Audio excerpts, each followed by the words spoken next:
Well, hello, it's Debbie Gilbert here again with Igot Communities, and today I'm, of course, with my husband Doug and with Walt Vignault, who is here in Venice, Florida.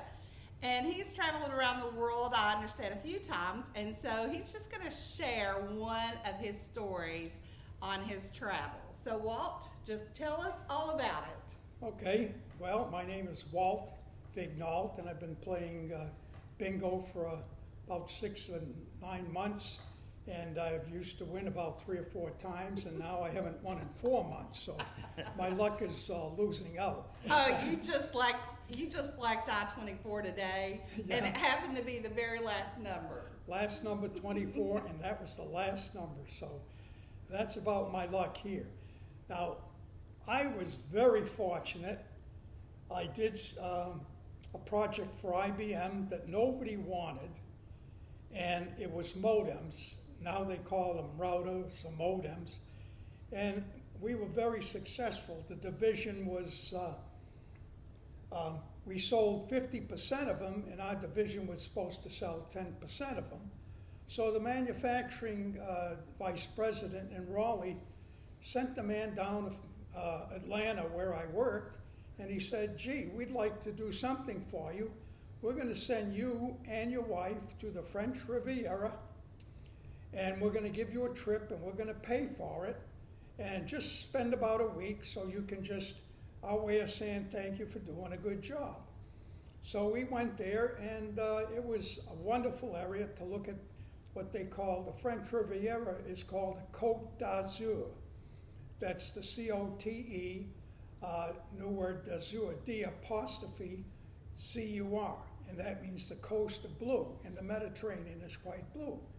So we loved it. I mean, what's not to love when you have the beach right in front of you and the temperature's warm most of the year?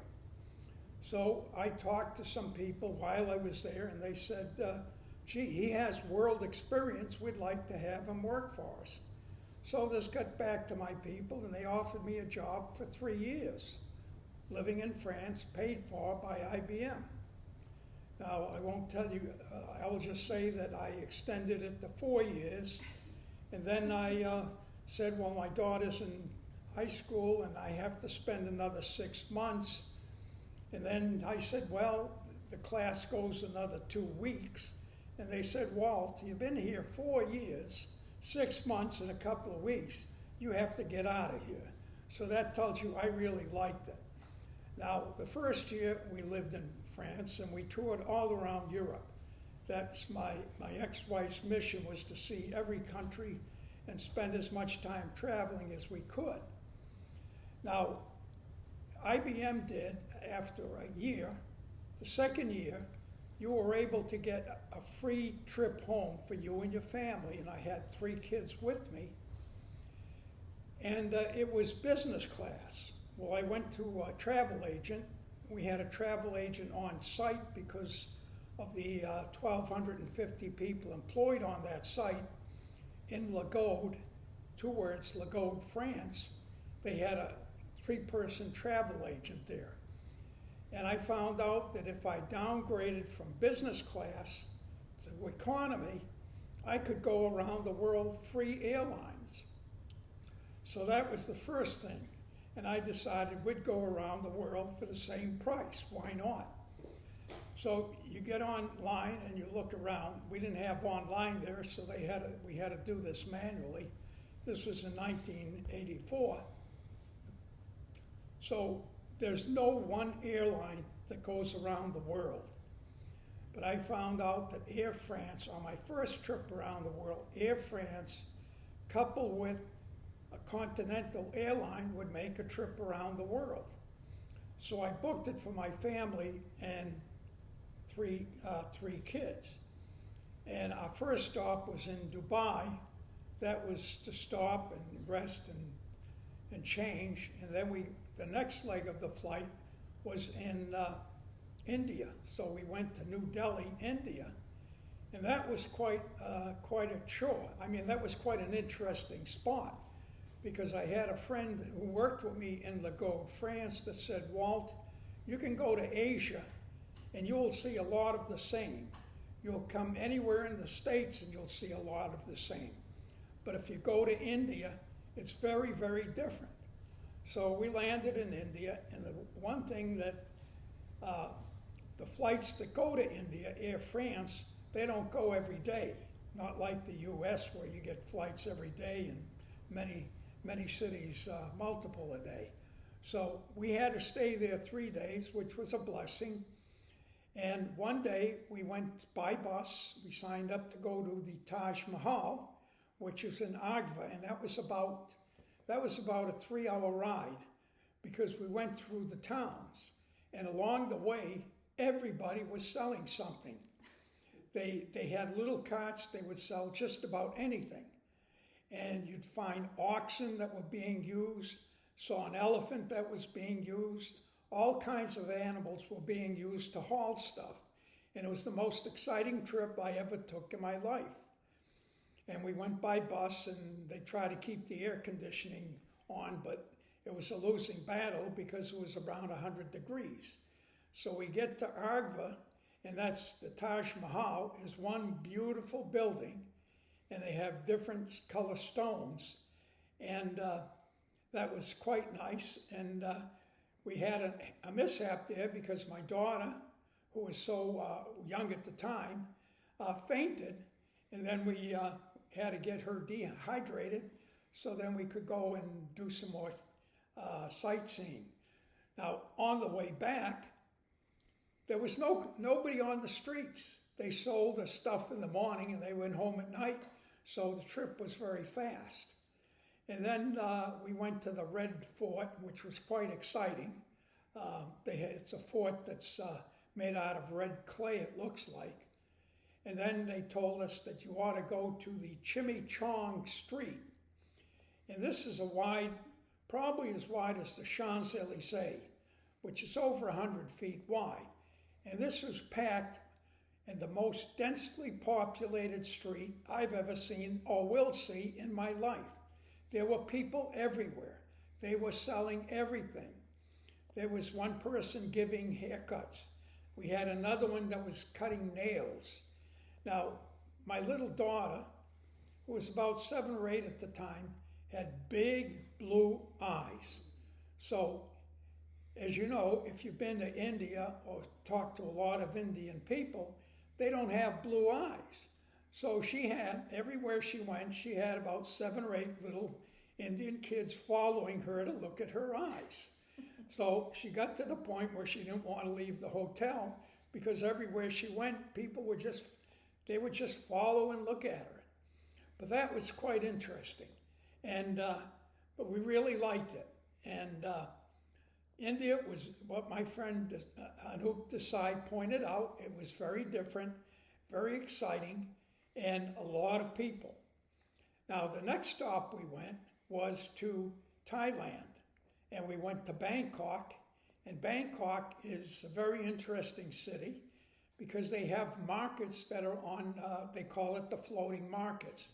They have these boats that look about 2 to 3 times bigger than a kayak, and they sell vegetables and fruits and everything on the floating market. And that was interesting. And they also have very good shrine, a lot of shrines. They're Buddhist, and the shrines are very well built and documented, and you see them as you're going along the river. And we've also tried Thai food, which was quite delicious, and saw Thai dancers and at some club. And there are people that just give you cards and say, why don't you come in and watch our dancers and singers? And that was quite interesting. So we spent a couple of days in Thailand. Now, the next stop that we had was in Hong Kong. And we've been there a couple of times. That's one of my favorite cities in the world. Now, Hong Kong, that's very expensive, and it's now owned by the Chinese. The British owned it till 1995, and then China, they had a 99-year lease, and then China decided they'd take it back. And so we stayed on the Kowloon, Kowloon side, and that's across the river from Hong Kong. And to get from Kowloon to Hong Kong, you take the Star Ferry. They leave every 15, 20 minutes, and they're all day, and it's about a 10 or 15 minute pleasant ride. And when you're doing that, you can see the skyline in Hong Kong and all the markets. And one thing about Hong Kong, if you want to buy photography equipment, they have tons of it, and they have all electronics. They get it from all over the world, and they sell it. And if you go to Hong Kong, you want to go the second last day or the last day of the month. Because as one wise young man told me, in Hong Kong, you have to have two things. You have to be very intelligent, and you have to work very hard. But on the last day of the month, second last day, you get some good buys. On the last day of the month, you get the best buys, because that's when they have to pay the rent for the next month. So if you go to Hong Kong, try to make it towards the end of the month if you want to buy photography equipment or electronics, and you get some really good deals. Now, another thing you can get in Hong Kong, we were staying at a hotel, and right downstairs on the Kowloon side, they had tailors, and they would make you a suit in one day. And I bought a couple of suits that I wore for about 20 years. And they would make them, they'd take your measurements, you'd come for a fitting, and they would make the measurements, and you go back and you'd get your suits and bring them home. So that was quite good. And so we really liked Hong Kong. And while we were there, the friend that I replaced in France, in Igot, France, on the Mediterranean, he was living there in a high-rise apartment. And he said, and so we went up to visit Upovar on the 23rd floor, and they had a maid, which was very inexpensive. Everybody had a maid there. So he had a maid, and he said, Walt, you only need 2 shirts when you live here. She washes and presses one every day, and the next day you wear that. She washes and presses your own. So it was quite good, and we had some goodies that were interesting that were from Hong Kong.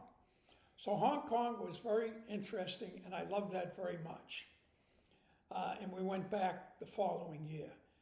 Now the next leg of the trip, and you have to stay in Hong Kong about 3 days because the airline doesn't fly every day. So the next trip we made was to Tokyo. And Tokyo is a very different city.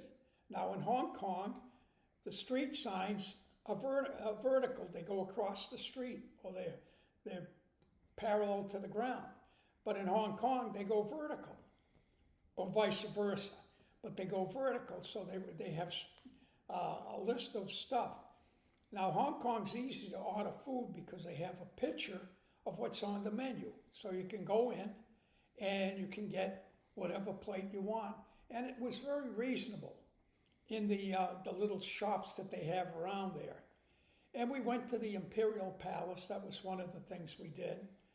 And we liked Hong Kong a lot. It was a modern city. We went to they had a downtown area where they sold a lot of electronics, and that was nightlife. It was booming. And so we really liked Hong Kong and the Imperial Palace and the few places we went there. Very, very good. And we rode the subway, and they're very efficient and very fast. So that was quite good. My kids liked it a lot. Nothing exceptional about Hong Kong, about Tokyo, but it was a well-run city. You could tell that. A lot of people, and they had very small houses that they lived in.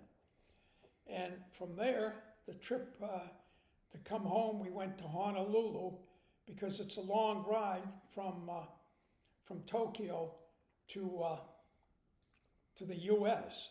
But one thing about Tokyo, it takes about a half day to get to the airport because you get on a bus at the hotel, You get to the airport, you get out, and they check all your bags, and you go through the main gate, and then you get off, and before you get to the airport, you get out, and they check your bags again and check you, and so that it's a very long process. But we enjoyed Tokyo, and it was quite a nice city. And then on our way to Honolulu, that was what you see on the pictures. That was just nice beaches and good food. And we spent a couple of days there. And that was quite a trip. We liked Honolulu. We went and they have these luau's or these big meals that you can do. And naturally we liked that. It was good food. And we spent a few days there, and then we went to come back to the U.S., you either fly into San Francisco or L.A. We flew into San Francisco, and I said, gee, this is great. I'm going to take my kids to San Francisco, and they're going to see San Francisco and the trams going up and down, and they're going to see Fisherman's Wharf, and we're going to ride the subway, ride the the cars up and down, and they'll love it. And I'll take them to the hotel I used to go to out there, which is Top of the Mark, and we'll see some of the city. Well, we get into the hotel, they turn on the TV, and they said, wow, American TV in English, and they wouldn't move out of the hotel. They could care less about seeing San Francisco. They just wanted, because in France, we had French TV speaking in France. Now, when we first went to France, they had TV Monte Carlo, and on Sunday night, they would have English. They would have about 4 programs that were in English, and that was the only English we ever had there. And I really liked that. And one of the shows we had that I thought was fantastic was Yes, Mr. Minister.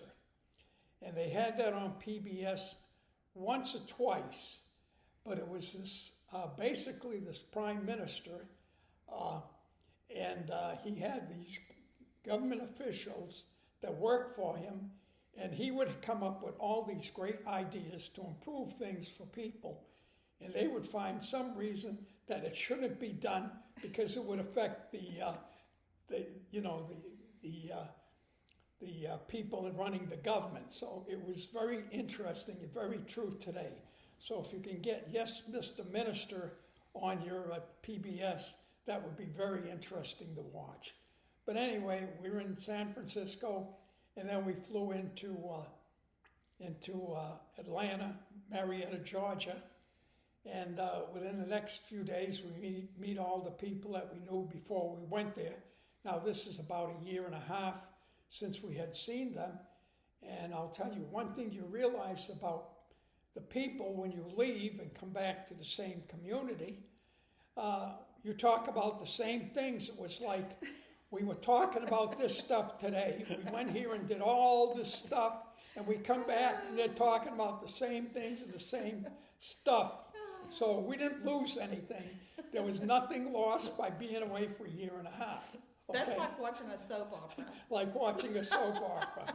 So I went back early. They stayed a couple of months, but I had to go back to work because I don't want to use all my vacations so we could travel in Europe, and that was another story for another day. And I thank you, and I'm glad I could share that with you. So, you are how old now? Oh, I'm 84. I'll be 85 in February, next month. So, just a good word that you would have to say to people about living a long, healthy life. What's the most important thing? Keep active. Keep active? Keep active. I worked till I was 75, and I loved it. Yeah. I loved every day. So you always seem to be very upbeat and very positive, and even have a good sense of humor. How important is that to aging? Well, it's important because you have to have fun in life. And I like people. I was in college studying electrical engineering. And people would put me, I was treasurer or secretary of many clubs. And I went to the club so I could get it on my resume and show I was well-rounded. And they kept me there because I was upbeat and I kept the meetings moving and I had fun and they liked it. And whether it was technology, they could care less. They had somebody to keep the meetings going. And then I went into sales because I said, what am I going to do as an engineer? Sit at a desk? And I was in sales for 12 years, and then I went into project management, and I did that till I was 75, and I loved it. Because as a project manager, you get into everybody's knickers, and that's a lot of fun. Okay, you get to know what they're doing and why, and you learn. And the important thing in life is to learn. Yeah, I and agree. keep learning. And I went to school nights and got an MBA and a master's in economics. And today I'm reading about economic books because I like it. Yeah. And I play pickleball down here. And there's six courts, 24 playing. And they have these pickleball holders and there's 32 waiting to play. So it's a social thing. I go there, play. Now I had the TIA. I'm going to only play a couple of games a week at the beginning. And so I'm going to socialize, and that's the important thing. And that's why Igot so important, because you get to meet people and see people. And, you know, I don't know you ladies, but I like to hear your stories, and they're kind of fun. And I worked for 64 companies, by the way, so I've been around, and I've worked in Europe extensively, the U.S., I've traveled everywhere in the U.S. for IBM. And I worked in South America, so I have tons of stories and a lot of experiences. Well, we're looking forward. I was telling him earlier, we're looking forward to connecting him with Carol Kirby, who does storytelling on Thursdays. And so it's been a wonderful visit here today with he and Sandy, and they served us the best croissants I've ever eaten in my life. So it's been a wonderful time, and thank you, Walt. Thank you, Sandy. It's a pleasure to have you and your husband. He's a great guy. Great guy. So we will just say bye for now, and I will say to you, just keep living until we see you again.